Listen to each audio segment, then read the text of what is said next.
With everything you have on your plate, earning your degree online seems impossible. But at Grand Canyon University, we specialize in helping you fit a master's degree in education into your busy day. Your graduation team, led by your own GCU counselor, provides you with the personal support you need to succeed. Achieve your goals with a plan and team behind you. Find your purpose at Grand Canyon University. Visit gcu.edu. With the Lucky Land Slots, you can get lucky just about anywhere. This is your captain speaking. We've got clear runway and the weather's fine, but we're just going to circle up here a while and get lucky. No, nothing like that. It's just these cash prizes add up quick. So I suggest you sit back, keep your tray table upright, and start getting lucky. Play for free at LuckyLandSlots.com. Are you feeling lucky? No purchase necessary. Void where prohibited by law. 18+ terms and conditions apply. See website for details. The hustler of culture is now on the line with us. What's going on, Kevin? Hey, Gentry. Nice to talk to you, man. It's great talking to you, man. I'm a big lover of vinyl and DJ'd all my life. My dad was a DJ, so I just love dropping that needle on the record, and it's a big resurgence here for the vinyl records, and you have a documentary that you directed. It's titled Vinyl Nation. It's coming to a digital platform near you. Tell us a little bit more about this journey you've been on creating this documentary. Yeah, thanks for having me, Gentry. And you and I are going to have a lot to talk about, given your history with vinyl.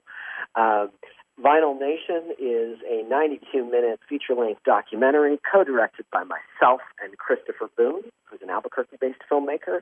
It is about the 15-year resurgence and renaissance of vinyl records in America, beginning in 2007 and continuing up into this day.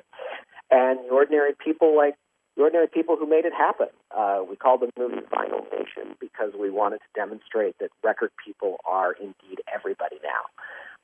And we hope the movie demonstrates that and the connective power of music and vinyl records to the music and to each other. I don't know what the first piece of vinyl you owned was. I'd like to ask you that. First, I'll share with you mine. I'm thinking back. I think the first album I ever had was Alfred Hitchcock's Ghost Stories.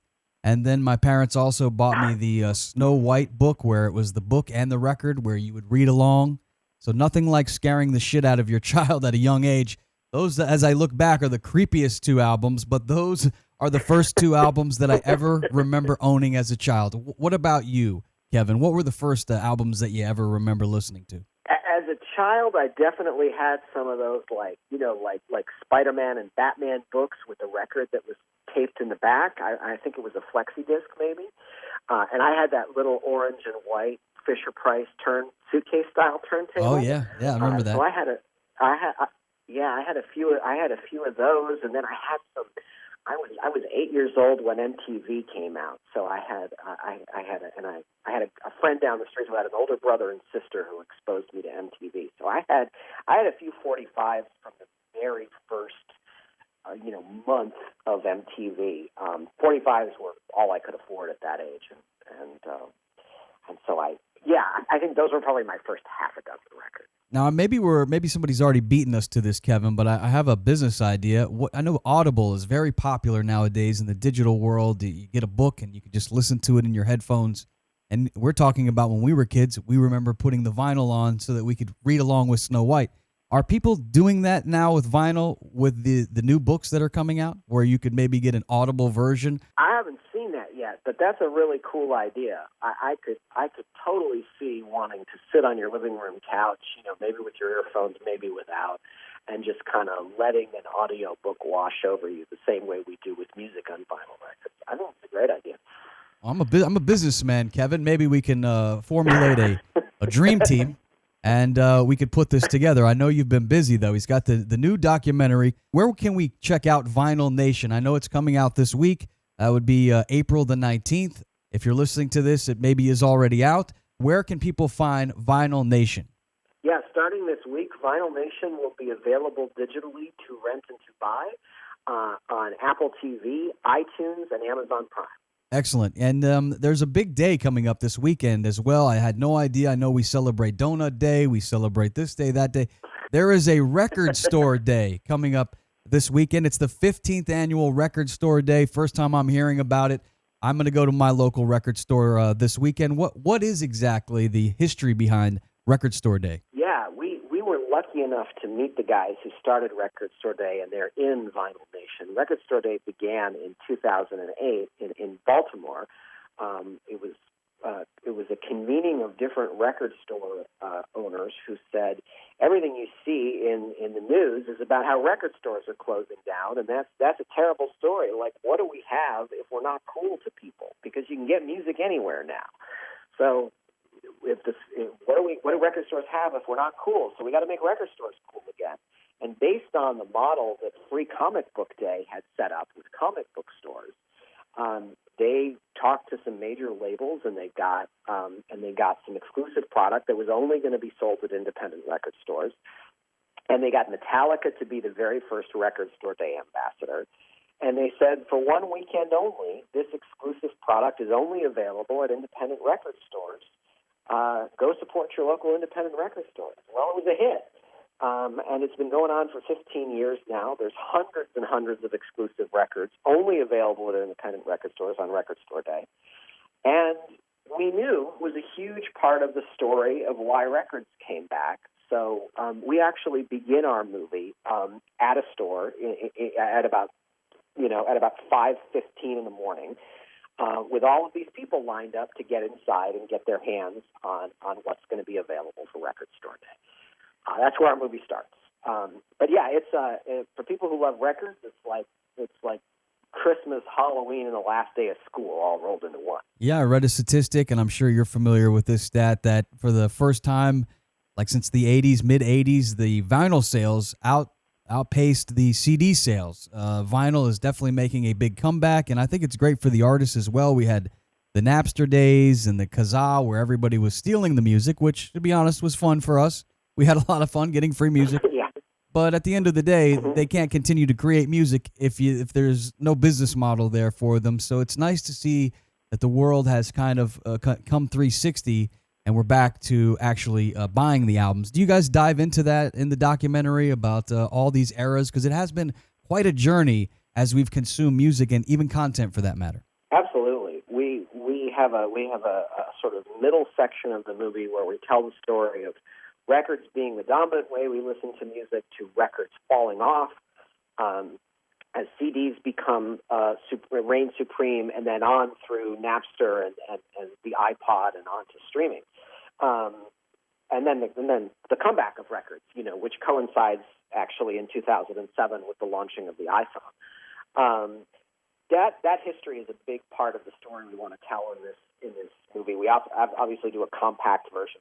It's only a 90-minute movie, but where records came from, where they went, and why they came back, we wouldn't have been able to make Vinyl Nation without. Hello, it is Ryan, and I was on a flight the other day playing one of my favorite social spin slot games on ChumbaCasino.com. I looked over at the person sitting next to me, and you know what they were doing? They were also playing Chumba Casino. Coincidence? I think not. Everybody's loving having fun with it. Chumba Casino is home to hundreds of casino-style games that you can play for free anytime, anywhere, even at 30,000 feet. So sign up now at ChumbaCasino.com to claim your free welcome bonus. That's ChumbaCasino.com and live the Chumba life. No purchase necessary. VGW. Void were prohibited by law. See terms and conditions. 18+.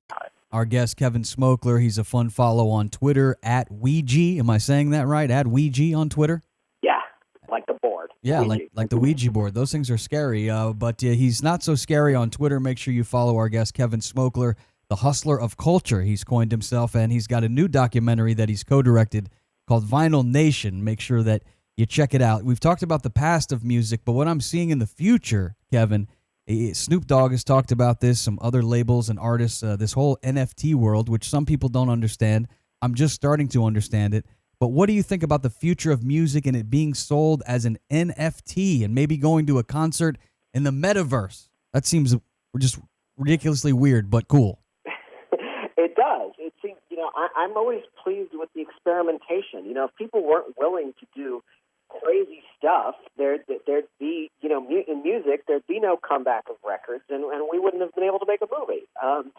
I did a thing at South by Southwest this past March, where we talked about this very topic.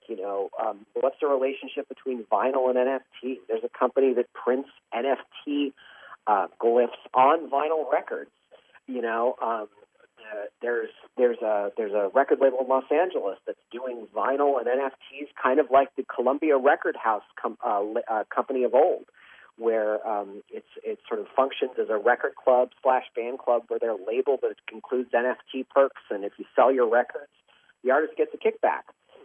I think the thing I appreciate the most about NFTs is it allows artists to continue to make money when if records contain NFT tags, when records are sold as used items, because we all own used records, but they don't benefit the artist one penny.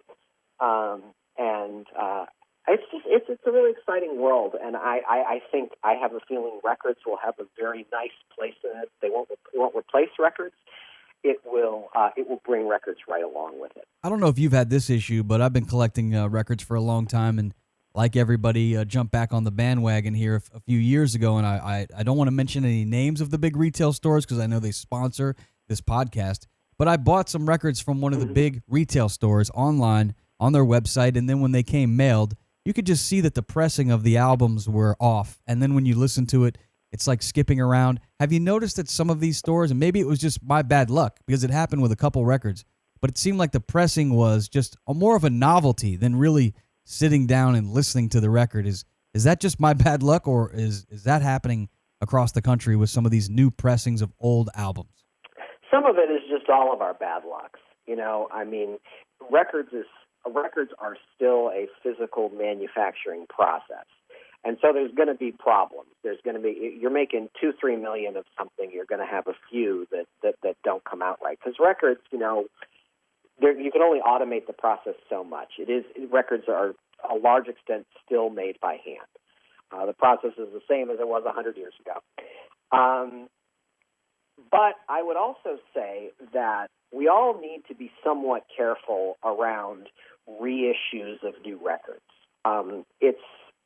There are plenty of I'm not singling anybody out, but there are plenty of businesses that would be very happy to make a quick buck repressing something that they know a lot of people will buy, claiming that it's special or a reissue for something or other, and then charging you $45 for it. And we do talk about this in the movie. Like there are, unfortunately, the comeback of vinyl has prompted a lot of chicanery and falsehoods about the cost and quality of records. What we like to say is find labels you trust, find record stores that you trust, and be willing to buy records used. A used record that's been reissued 50 times is probably in just as good a shape as that reissue. It may even be better because it may have come out before the comeback of vinyl and before some label decided to make a fast turnaround buck on it. So I don't think it's your bad luck in particular, but despite how much fun records are, we all got to be careful considering. In a fast-paced world, every day brings new challenges and new opportunities. At Strayer University, we know a thing or two about getting and staying ahead of change.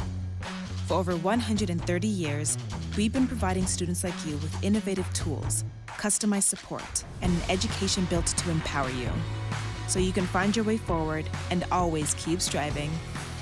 Visit strayer.edu to learn more. With Lucky Land Slots, you can get lucky just about anywhere. Dearly beloved, we are gathered here today to... Has anyone seen the bride and groom? Sorry, we're here. We were getting lucky in the limo and we lost track of time. No, Lucky Land Casino, with cash prizes that add up quicker than a guest registry.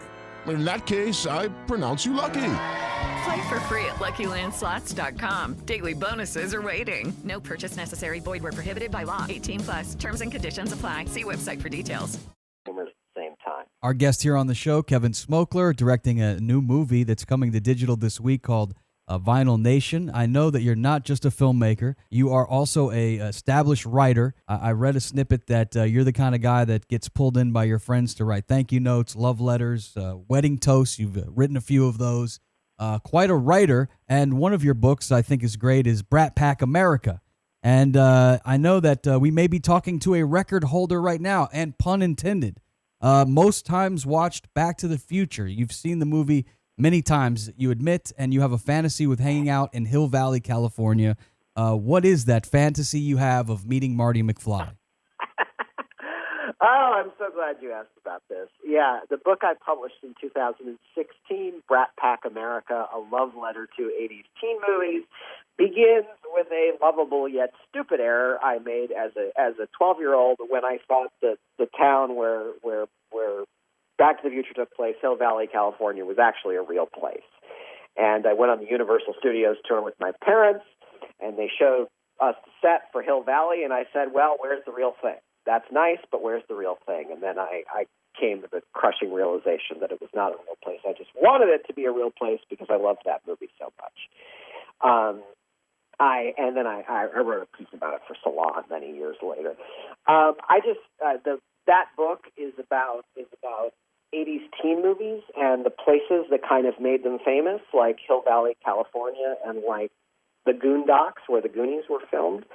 And I had a great time. I got to go all over America, similarly to how I did in Vinyl Nation, visiting the places where 80s teen movies were filmed and talking to fans and actors and directors who made them. And that's just a whole genre of movies that is 40 years old now and yet continues to resonate with people. I meet 11 and 12-year-olds and people my nephew's age that love The Karate Kid and The Goonies and House Party every single day. That was a fun project.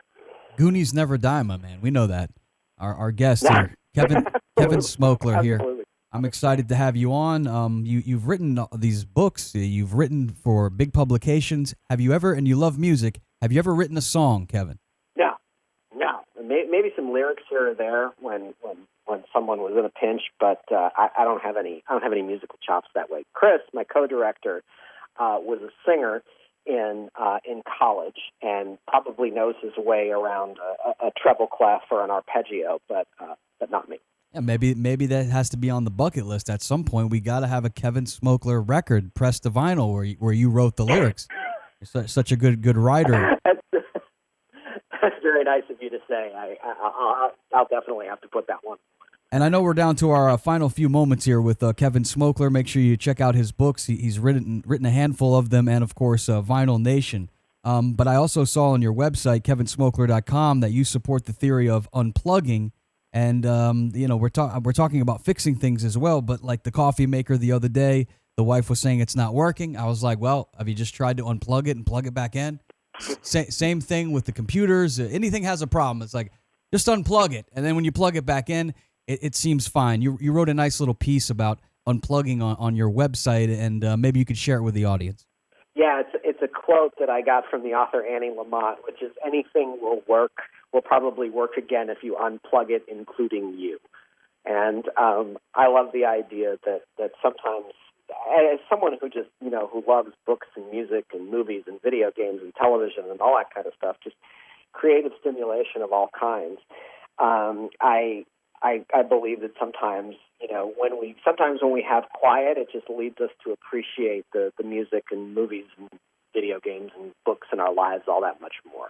You can't just swallow without chewing, and you can't just eat without taking a break from eating. So I think the break makes us better listeners, better readers, better watchers, better friends, and better lovers. And finally, I know that you know more about vinyl records than I do. I'm curious, as we're going through our old crates of records, is there like a really expensive record out there? We hear about old baseball cards selling for $1 million. Yeah. Is there a piece of vinyl out there that is like the coup de grace, the Honus Wagner, if you will, of vinyl records that we should keep an eye out in the garage somewhere? I don't know. I mean, probably people say the Beatles Yesterday and Today, where they have the beheaded dolls, is a record that costs $1 zillion. I would say, but no, there isn't one. The records you always want to keep an eye out for are the ones you don't have yet, and the ones that bring back the best memories for you. And sometimes those are really common and easy to find, and sometimes they're really hard to find. Not too much is hard to find these days because of Discogs, but it doesn't mean you have $400 or $500 to just drop on something. In a fast-paced world, every day brings new challenges and new opportunities. At Strayer University, we know a thing or two about getting and staying ahead of change. For over 130 years, we've been providing students like you with innovative tools, customized support, and an education built to empower you, so you can find your way forward and always keep striving. Visit strayer.edu to learn more. With Lucky Land Slots, you can get lucky just about anywhere. Dearly beloved, we are gathered here today to... Has anyone seen the bride and groom? Sorry, we're here. We were getting lucky in the limo and we lost track of time. No, Lucky Land Casino, with cash prizes that add up quicker than a guest registry. In that case, I pronounce you lucky. Play for free at LuckyLandSlots.com. Daily bonuses are waiting. No purchase necessary. Void where prohibited by law. 18 plus. Terms and conditions apply. See website for details. I think the record you want to keep, you always keep an eye on for, you may not know what it is yet, but is the one where you say, where have you been my whole life when you see it? Good stuff, Kevin. Thank you for your time. Make sure you follow him on Twitter at Ouija and check out the new documentary that he's directed. It's called Vinyl Nation, coming this week. Thanks again for your time, Kevin, and keep on rocking in the free world, my brother. You too, Gentry. Thanks for talking with me. Later. Hello, it is Ryan, and I was on a flight the other day playing one of my favorite social spin slot games on ChumbaCasino.com. I looked over at the person sitting next to me, and you know what they were doing? They were also playing Chumba Casino. Coincidence? I think not. Everybody's loving having fun with it. Chumba Casino is home to hundreds of casino-style games that you can play for free anytime, anywhere, even at 30,000 feet. So sign up now at ChumbaCasino.com to claim your free welcome bonus. That's ChumbaCasino.com and live the Chumba life. No purchase necessary. VGW. Void where prohibited by law. See terms and conditions. 18 plus.